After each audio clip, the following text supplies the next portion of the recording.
In the serene landscapes of Overland Park, Kansas, a place where the wind rustled through the autumn leaves with a soothing melody, Jenifer Elizabeth Rothwell took her first breath on November 20th, 1990. Her parents, Mark and Robin Vaughn, watched over her with eyes filled with hope and hearts brimming with love. From the very beginning, it was evident that Jenifer possessed an innate curiosity that set her apart.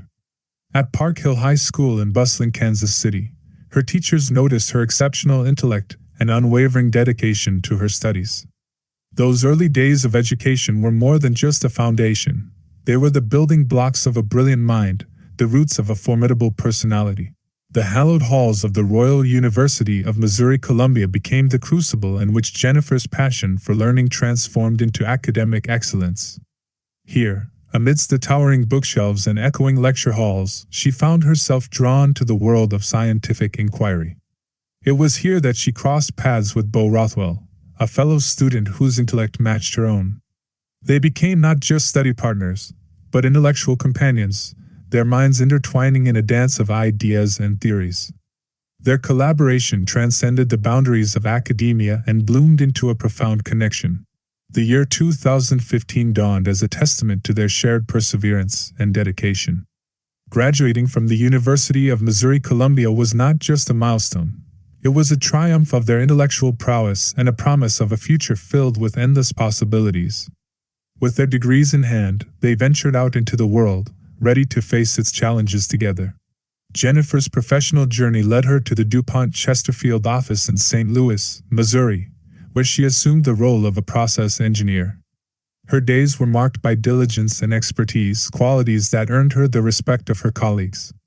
Within the walls of the office, she not only excelled in her duties but also formed genuine connections with her coworkers. Her dedication to her work was more than just a career choice. It was a testament to her commitment to excellence. Yet, amidst the complexities of her professional life, Jenifer found solace in the simplicity of her personal pursuits. Traveling became a passion, allowing her to explore the world and marvel at its wonders. The memories of distant lands and foreign cultures enriched her perspective, shaping her into a more empathetic and understanding individual. However, the true essence of Jenifer's happiness lay in the embrace of her family and friends. Holidays were not mere dates on the calendar. They were moments of togetherness, filled with laughter, love, and shared meals. Birthdays became occasions for heartfelt expressions of affection, a time when the depth of her relationships shone brightly. On the memorable evening of September 26, 2015, Jenifer and Bo stood before their loved ones, exchanging vows that echoed with sincerity and devotion. Their wedding was more than just a ceremony. It was a celebration of the love that bound them, a promise to stand by each other through every storm that life might bring. In the tapestry of Jenifer's life, every thread was woven with care and purpose. Her story was not just a narrative of achievements. It was a testament to the power of determination and the beauty of genuine connections. As she walked through the chapters of her life, Jenifer left behind a trail of inspiration, reminding everyone she met of the importance of unwavering dedication, love, and the pursuit of knowledge. On the evening of Tuesday, November 12, 2019, the tranquility of the town was shattered when Bo Rothwell made a desperate call to the police, reporting his wife Jenifer as missing. According to his account, Jenifer hadn't returned home from work. He explained that he had last seen her that morning, right before 6:30 a.m., as she left for work from their residence. The day unfolded into a series of perplexing events when her car was discovered abandoned at the 12,800 block of Boulevard in Crèvecoeur. Inside the vehicle, her phone was found, but Jenifer was nowhere to be seen. When the police approached Bo, requesting permission to search his house, car, and phone, he declined. He also refused to provide a DNA sample and insisted on his right to an attorney. These actions didn't confirm Bo's involvement in his wife's disappearance, but they did raise suspicions, prompting the police to investigate him further and secure a search warrant for their premises. On the afternoon of Wednesday, November 13, 2019, at 3:08 p.m., Bo turned to Facebook to share the alarming news about his missing wife, seeking help from the public in locating her. The town was engulfed in a mixture of concern and apprehension, with everyone eagerly awaiting updates on the mysterious case. In Beau's account, Jenifer had vanished the day before, compelling him to make a public plea, urging anyone with information on her whereabouts to contact him or the authorities. Beau actively joined the search efforts, desperate for any leads that could help locate his missing wife. On that very day, law enforcement obtained a search warrant for the Rothwell residence. As they delved into the heart of the couple's home, the police made disturbing discoveries. A wet carpet reeked of bleach, and extensive patches of blood stained the floor. Noticeable red marks marred multiple areas near the basement stairs, intensifying the sense of dread within the investigators. Furthermore, damage to the basement's drywall was evident, accompanied by the presence of human hair samples, hinting at a potential struggle. The blood-stained areas weren't just soaked in detergent. They also featured a circulating fan actively dispersing air over them, creating an eerie atmosphere inside the house.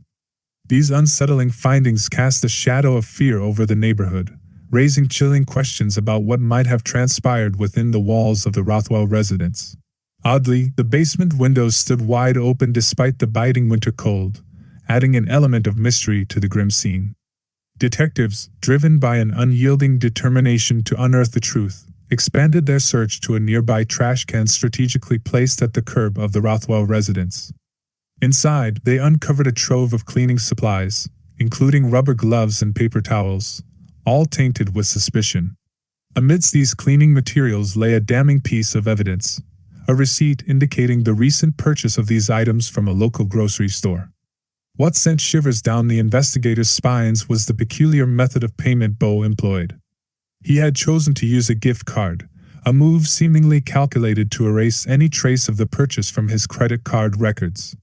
The deviousness of this act was further emphasized when the investigators found the concealed gift card tucked within the lining of a discarded meal delivery box, a sinister attempt to mask his tracks.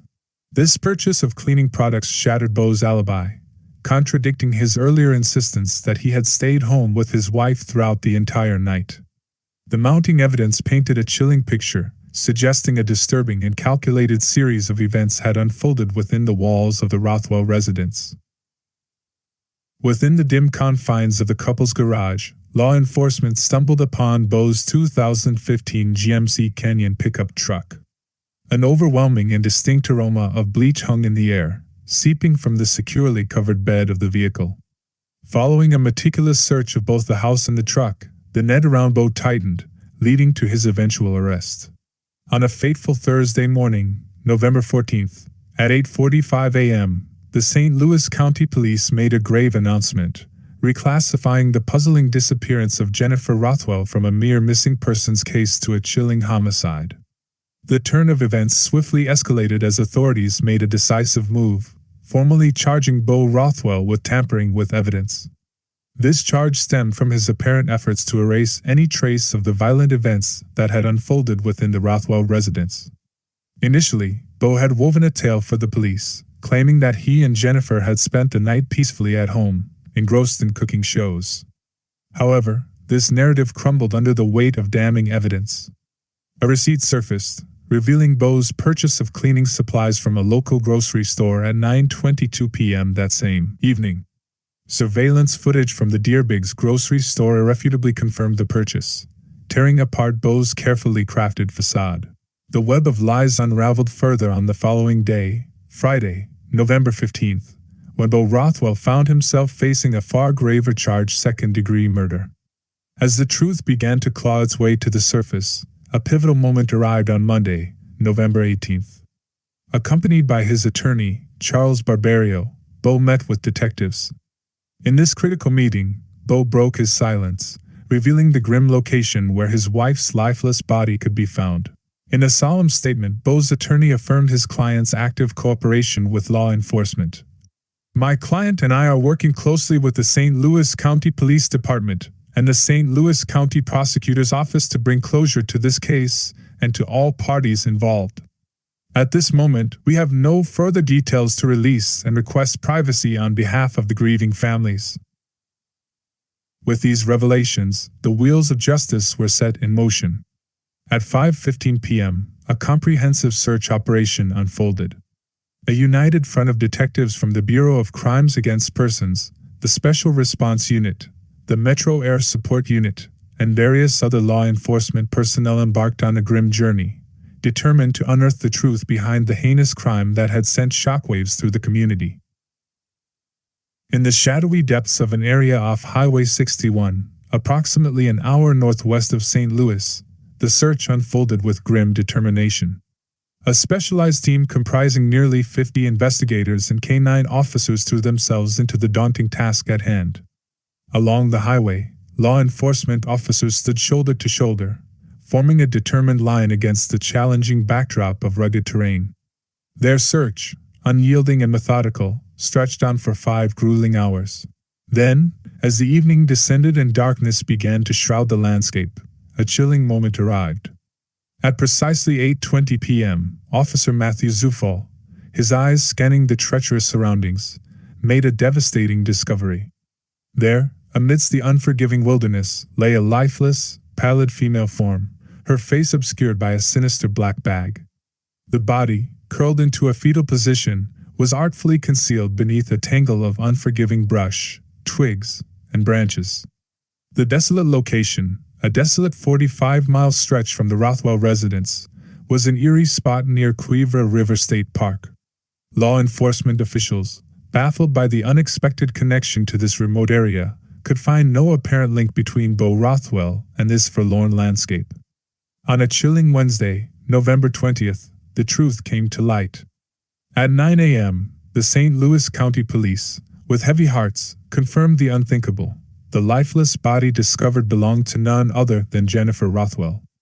An autopsy, conducted in the somber aftermath, revealed the harrowing cause of her demise: blunt force trauma to her head, a brutal testament to the depths of human cruelty. In the deafening silence that enveloped the aftermath of the tragedy, neither Bo nor Jenifer's grieving family members could find the words to express the depths of their despair. The very fabric of their reality had been torn apart, leaving behind an impenetrable void of sorrow. Amid this numbing grief, the couple's close friends, equally bewildered and shattered, began to speak out.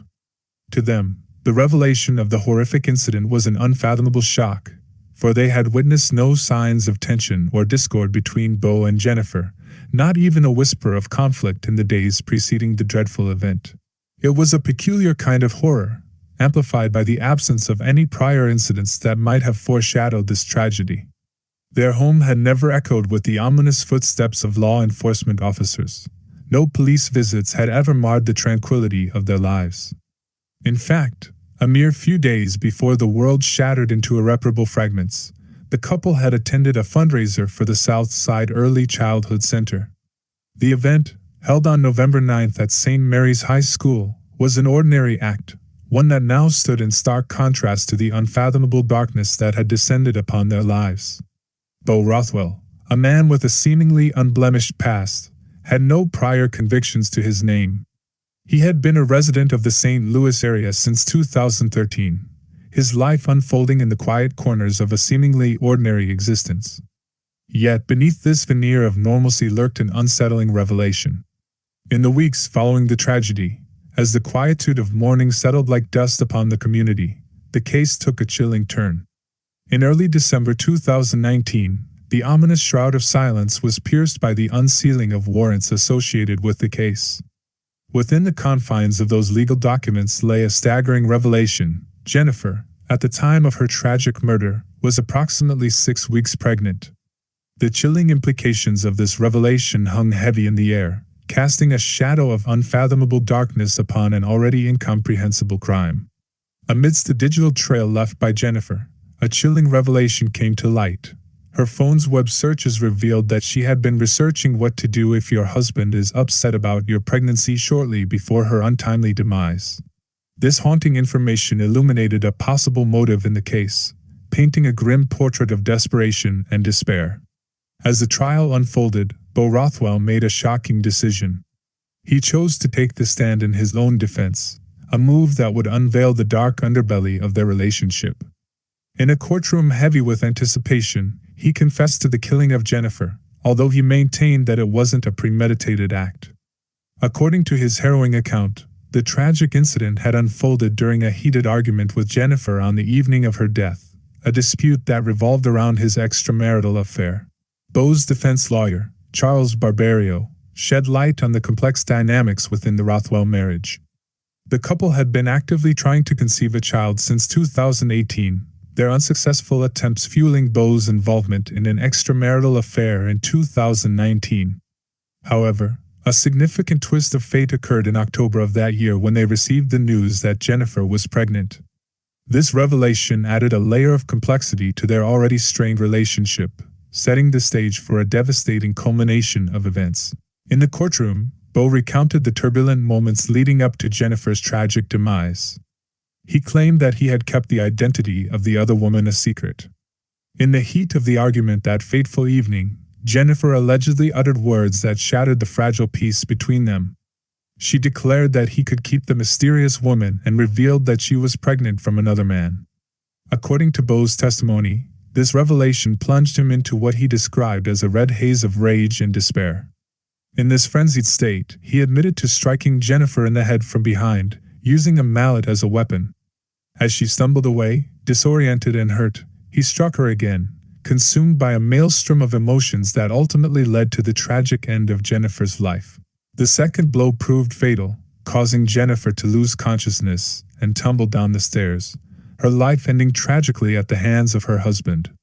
Beau's chilling account painted a horrifying picture of the events that led to her untimely demise. His testimony continued with a disturbing confession of his actions in the aftermath of the incident. Beau admitted to cleaning up the crime scene meticulously, erasing any traces of the violent act that had transpired.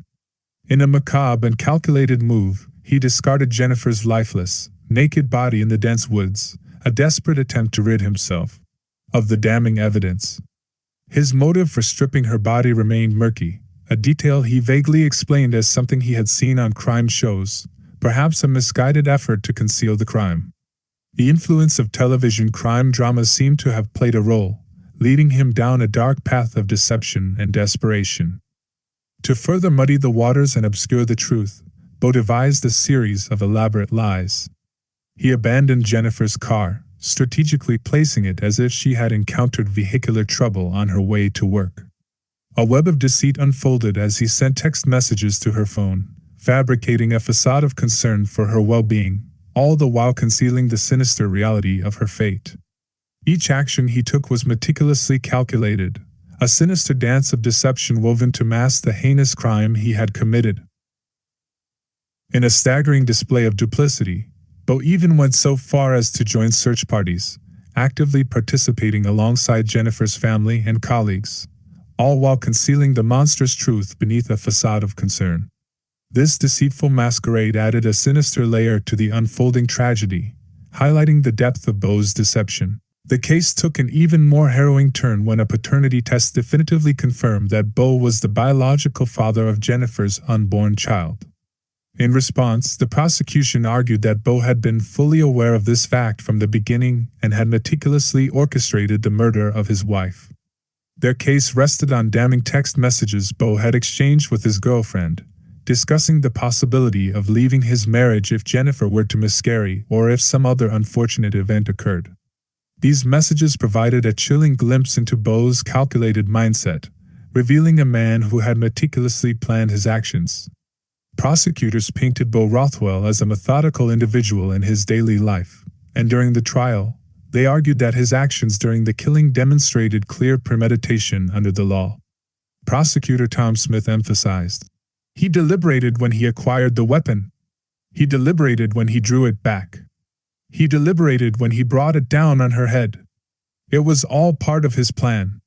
Each step of Beau's horrifying act seemed carefully calculated, a cold and calculated execution of a sinister plot.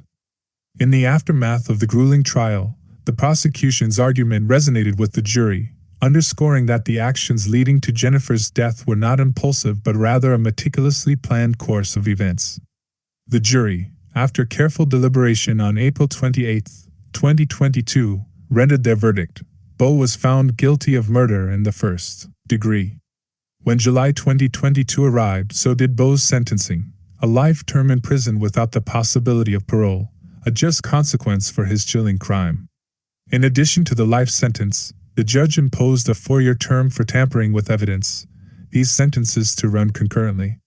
Yet, that was not the end of Beau's legal reckoning. The judge also decreed another 4-year sentence for the abandonment of Jenifer's lifeless body. This additional sentence would be served consecutively, ensuring that Beau would face the full extent of the law for his malevolent actions.